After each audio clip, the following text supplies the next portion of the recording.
Okay, so now I would like to transition us into emotional wellness, which I think Sure. goes really hand in hand with all of that stress of the academic challenge and rigor being significantly different than what students have had exposure to in high school typically. So, how do you handle the emotional balance of it all? That's a What a loaded great question. Sorry. No. Solve everything. All the feelings. Quite loaded, yeah. Yeah. So one of the things that we talked about when we were kind of defining emotional wellness for us as a university was like, what does that mean, right? So it is our mental health experiences, and we know that there are a lot of struggles with stressors and anxiety and other mental health issues, but also just the emotions of like being in a new space, meeting new friends, going through your first like failed class, going through like all of the exciting things, right? Yeah. Your first football game and all the things that you're experiencing. And just like knowing that the ups and downs and the roller coasters of the emotions you're going to feel is actually quite normal. Yes. Yeah. Yeah. And it's especially in that first semester when you're away. Oh my gosh. Do you remember that first feeling when it was like, I'm alone. My parents just left me. Oh my gosh. I have to make friends. I have all these friends in high school, and that can be a lot. But as you said, there's also that like positive side, but then you have all these new firsts that you get to celebrate. And so it can feel like a roller coaster. You can be really excited about something one minute and then kind of like the next, like, oh, what just happened? The carpet fell out from underneath me. Yeah. So with that being said, how do you help navigate those highs and those lows together? What are some resources? Yeah, I would say really going back to things that have been supportive of your stress levels, because one of the things about emotional wellness is coping through challenges. So what are those coping skills that are really helpful? And it's okay to like lean on things that have been familiar to you. So calling your family, calling your friends from home, just like navigating that conversation with them. It's not that you're not navigating in other spaces and how college life is going. It's going back to those comforts. And so if it's listening to new music or watching your favorite comfort show, right? Those things are going to put you back in like a level hearing space. like a tub of ice cream is okay. Yeah. Oh my gosh. Absolutely. If that's your coping skill, for Yeah, sure. I think Ben and Jerry's got me through like the first couple years of undergrad. Oh yeah. Midnight rush to Yeah. But I think also the biggest thing that really helped me too is also recognizing I wasn't the only one going through it. So it creates a lot of that social support when I was like, hey, I'm not the only one. And so I think that's the other thing too is kind of remembering when you're going through these big moments in life, look around because it can feel very isolating because you're feeling a lot of things, recognizing that there are other people going through it as well, and you guys can do it together.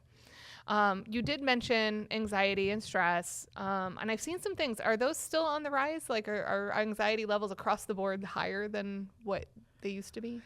They're on the rise when it comes to social isolation. So loneliness is really on the rise. I would say a lot of the research is showing that throughout the pandemic, we were seeing a lot of anxiety and stress levels with college students. I think a lot of it is coming from social media and the fast pace of the world that we live in is not giving people time to slow down. And so I would say that people from way back in my time, also experience stress levels, right? And we are not diminishing the stress levels. Yeah. I think there's different stressors these days that students are experiencing. Yeah. And going along with, stress is how do you differentiate stress and overwhelm? Like, what is the difference between those? Yeah. So distress is bad types of stress, right? And then eustress is like good types of stress. So all of our students out there like looking forward to graduation, like that's stressful, but also like a good type of stress, right? And so distress are things that are going to be having an impact on our day-to-day lives, right? And that becomes more where we might want to seek support services. Is that like the chronic stress? Yeah. Okay. Yeah. And absolutely. so all campuses have resources, right? Yep. The counseling centers and the social support groups. But that also kind of ties into back to what you said in the intro videos, like leading in other dimensions of the wellness wheel as well. Absolutely. Some other things with our emotional levels to kind of consider, I always like to talk about this, is when you are looking at cortisol levels and your stress levels, there is actually something to be said for it to be positive, which you did mention. Yeah. And so there's like peak window of like where we're actually optimally functioning. Yeah. And so if your levels are too low, like if you're trying to like study, for example, if it feels easy and you're just like rereading notes, you're not going to remember it because you didn't challenge yourself. But if you go too far and you're doing the midnight cram session because you thought you could learn an entire 4 chapters organic chemistry on a Friday night, Thursday night, who's having an exam on Saturday? That's creating the stress levels too high. So I think also getting over that stigma of like stress isn't necessarily bad because it alerts us. It gets us to do the things. It's a motivator.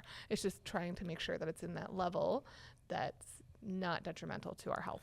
Yeah, absolutely. We talk with some peer educators that I talk about is like it's evolutionary, right? Like the bear, right? We needed those stress levels to get us like safe from the bear. And nowadays the bear is the exam or having to talk to your professor, right? And so it does help us and it gets us in a place where we're ready to like do the thing, but we also like don't want to be doing that thing all the time. Yeah, which is also what leads to procrastination. It's a safety mechanism. We're trying to stay away from that stressor. So we're going to wait and study on that exam because we start studying for it. It's real. So yeah, anything else you would like to add on emotional? Yeah, I would just say once again, like it's totally normal and everybody's experiencing it. Even if they all look like they have everything together, people are experiencing emotions, ups and downs all the time. And so like, know that that's okay.